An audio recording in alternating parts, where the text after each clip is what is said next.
కొండా కోనల బిడ్డలం పచ్చని ప్రకృతి పాపలం పుట్టతేనెలా తీయని మనసుల ఆదివాసులం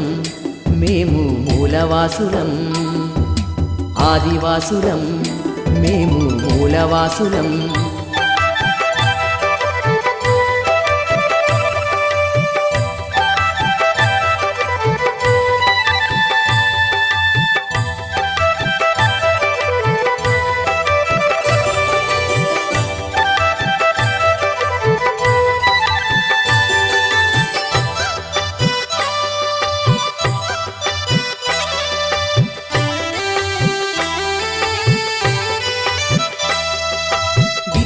వైద్యం అంతంత మాత్రం రోడ్లు మౌలిక వసతులు శూన్యం